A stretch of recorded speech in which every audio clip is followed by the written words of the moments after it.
World কাপের group স্টেজের ইতিহাসে এর থেকে বড় রাত হতেই পারে না বন্ধুরা।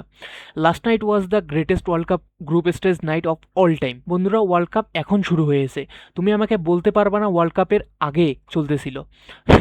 ওয়ার্ল্ড কাপ 2026 এখন শুরু হয়ে গেছে বন্ধুরা।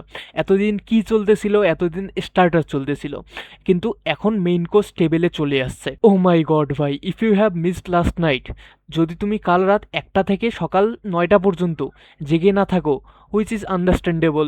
তোমাদের কাজ থাকতে পারে, আমার মতো নাল্লা বেরোজগার না তুমি, কিন্তু যদি তুমি মিস করে থাকো, লেট মি টেল ইউ তুমি কি মিস করেছো। তুমি এক্স্যাক্টলি অতটুকু মিস করেছো যতটুকু গঞ্জালো হিগুইন মিস করেছিল 2014 ওয়ার্ল্ড কাপে।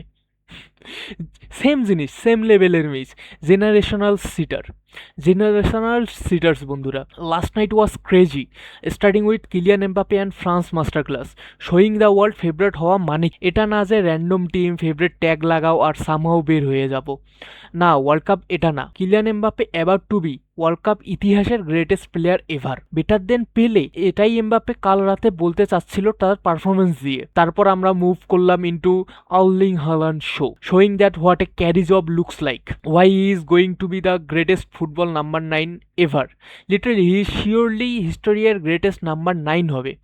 তারপর আমি ভাবলাম Messi 38 year old, almost 39 year old হয়ে গেছে মেসি, কি করবে আর, let's just enjoy, he is freaking the goat, he is the god of the game. কিন্তু মেসি বলে দিল এমবাপ্পে 2টা গোল দিছে, কিউট। হালান্ড 2টা গোল দিছে, cute. But now watch me, because I am the greatest of all time. আর বন্ধুরা, এটাই হয়েছে কাল রাতে। আমি জানি না কোথা থেকে স্টার্ট করব। 1টায় খেলা দেখা শুরু করেছি, 9টায় 9টা 9:30টার দিকে শেষ করেছি। এটা ছিল greatest world cup group stage night ever. আর এর থেকে ভালো রাত হতে পারে না। 3টা match back to back, back to back to back, এই লেভেলের তুমি আর পাওয়া না।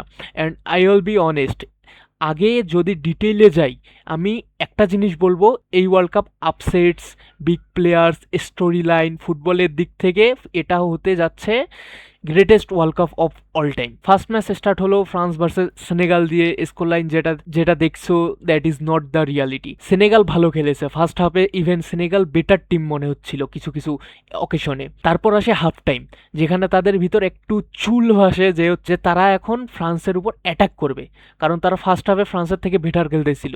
সো এখন আমরা অ্যাটাকিং খেলবো, এটা তাদের মনোভাব ছিল। যখনই তারা অ্যাটাকিং খেলা শুরু করলো আর ফ্রান্সকে স্পেস দেওয়া শুরু করলো, ফ্রান্স স্টার্টেড ডুইং দেয়ার জব।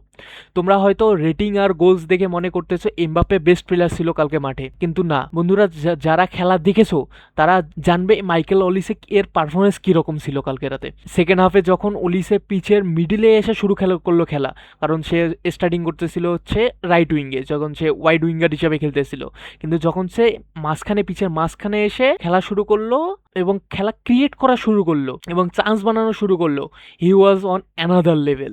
আর আমরা জানি কিভাবে ডেম্বেলে পিএসজি থেকে বার্সা ডেম্বেলেতে ট্রান্সফর্ম হয়ে গেছিলো কালকে রাতে, যেখানে হচ্ছে সে হচ্ছে দেখে মনে হচ্ছিল ব্যাড টাচেস নিচ্ছে, তার হচ্ছে পাস ভালো মতো যাচ্ছে না, রং পাস দিতেছে। সেখানে আমরা দেখতে পারি কিভাবে ডেম্বেলে তার পিএসজি ফর্ম থেকে কিভাবে বার্সা ফর্মে চলে এসেছিল। এবং তারপর যদি আমরা সেকেন্ড হাফের কথা বলি, যেখানে ব্রেডলি বারকোলা অফ দ্য বেঞ্চ এসে গোল স্কোর করে, ব্রেডলি বারকোলা তাদের ফ্রান্সের অ্যাটাকিং হচ্ছে ফায়ার পাওয়ার নিয়ে আমাদের কথা বলার দরকার নেই এখানে, কারণ সবাই সেটা জানে। কিন্তু আমাকে ডিসচান্সের একটা ডিসিশন আমার ভালো লাগেনি, সেটা হচ্ছে তার শুধুমাত্র 2টা সাবস্টিটিউশন করা পুরো ম্যাচ মিলে। কারণ যদি কোনো প্লেয়ার ফ্যাটিক বা ইনজুর্ড হয়ে যায়, তাহলে ও মাই গড, ফ্রান্স হচ্ছে অনেক বড় ট্রাভেলে পড়ে যাবে। তারপর আমরা দেখতে পাই নরওয়ে ভার্সেস ইরাক, যেখানে Erling Braut Haaland carry job করে। ওর গোল রেশিও, ওর stats for Norway national team, listen to me very carefully, football ইতিহাসে no one comes close to that man.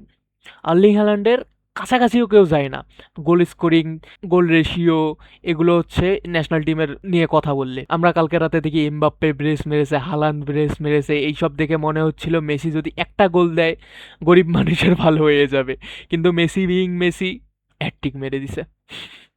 World কাপের ওর এটা ফার্স্ট হ্যাটট্রিক ছিল, যেখানে অনেক ফ্যান্সরা তাকে হচ্ছে হেটাররা তাকে বলতেছিল যে ওয়ার্ল্ড কাপ জিতেছে কি হয়েছে, তার ওয়ার্ল্ড কাপে কোনো হ্যাটট্রিক নাই, রোনালদোর আছে, সেই হচ্ছে স্পেনের সাথে যে হ্যাটট্রিকটা, সেটা নিয়ে অনেক হচ্ছে হেটাররা তাকে হচ্ছে অনেক সমালোচনা করেছিল আর কি। মনে হচ্ছে এমবাপ্পে আর হালান্ডকে মেসি বলতেছিল, তোমরা যখন ফুটবল পা দিয়ে টাচও করো নাই, আমি তখন বেস্ট প্লেয়ার ছিলাম, এখনও আমিও বেস্ট প্লেয়ার আছি। No debate on that. The most terrifying part is Messi এখন উইদাউট কোনো প্রেশারে খেলতেছে। এটাই সবচেয়ে ভয়ঙ্কর ব্যাপার, লিটারি এটাই সবচেয়ে ভয়ঙ্কর ব্যাপার। তোমাদের ভয় পাওয়া উচিত এরকম ফ্রি ফ্লো মেসিকে খেলা দেখে, এই মেসিকে দেখে। কারণ যখন কোনো প্লেয়ার তাদের ম্যাচ উইথাউট কোনো রকম প্রেশারে খেলে এবং তারা যেটা তারা 20-25 বছর থেকে করে আসতেছে সেটা কোনো রকম প্রেশার ছাড়া যখন তারা করা শুরু করে দেয়, that is the most deadliest thing can happen. ভাই, this is the greatest world cup night ever. আমি সারা রাত জেগেছিলাম and it was completely worth it. Messi, I freaking love you man, what a night of football. যদি miss করে থাকো, no highlights can replace it, trust me. কোনো highlights দেখে তোমরা আর এই ফিলটা পাওয়া না। যারা পুরো রাত জেগে এই 3টা ম্যাচ দেখেছে, এই ফিলটা কোনো হাইলাইটস দেখে তোমরা পারবা না। Thank you so much for watching বন্ধুরা। এরকম আরও যদি ভিডিও দেখতে চাও তোমরা, like and subscribe. See you in the next video. Peace out, stay safe, bye by.